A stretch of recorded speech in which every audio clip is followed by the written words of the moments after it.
Hello everyone, this is Jane. I hope everyone's doing well. So for the last little bit, I did not upload because I have been seriously looking and just trying to discover myself. So today we're going to talk about the book Things Don't Go Your Way by Haemin Sunim. So why do I talk about this is journey for myself because recently to discover why we're truly unhappy. Now for me, for the last little bit, my dad went through some situation, he got hospitalized, and then that caused us to be in a very different state. That's why I wanted to talk to you guys about the book When Things Don't Go Your Way by Haemin Sunim. So a lot of time in our life, things don't go in the way we plan. We expect it to be a certain way, a certain thing, and it doesn't. And that's why we fall unhappy, or we compare ourselves to others and we're like, why can I not be like this, that? And you work hard and you are trying the best that you can. So many times because of this, we're stuck in a specific emotion, right? And we forget to be in the present moment.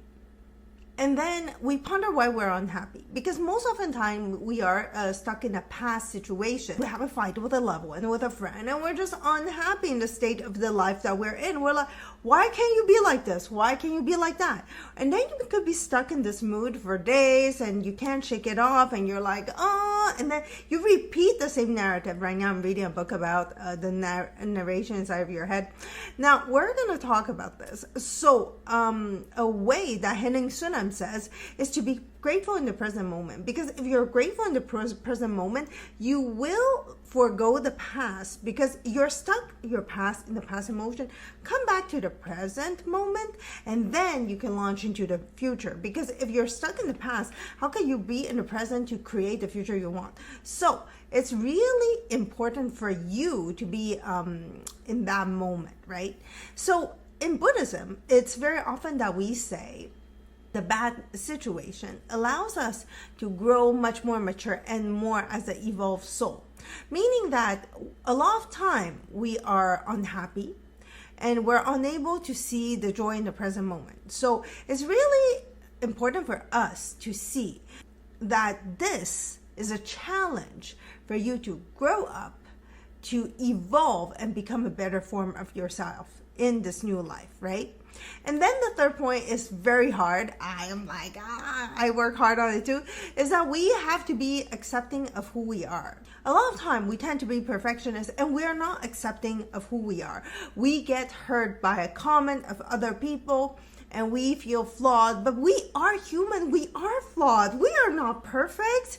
We have a lot of challenges. We have to accept who we are and appreciate ourselves anyways. We need to accept ourselves for who we are, just like we're flawed, but we accept ourselves.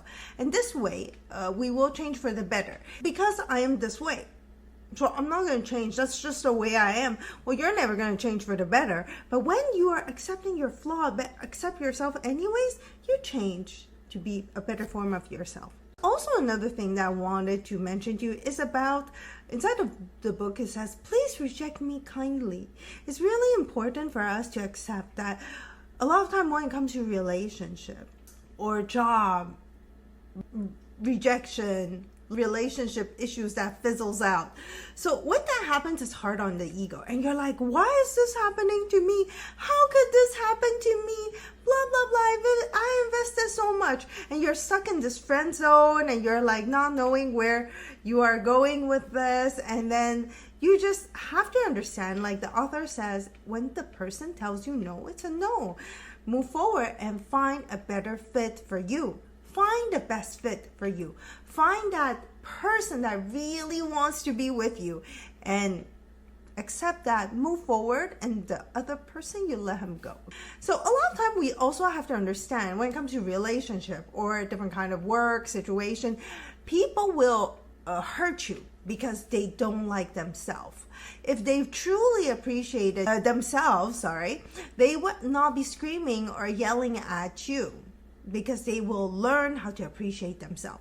You have to understand that for those that try to belittle others, so they cannot follow their dream because they want you to lower to their level. So you have to understand that you might not have to bear with this. So the higher the self-esteem the person has, always they're nicer. So always respect own boundaries that you have.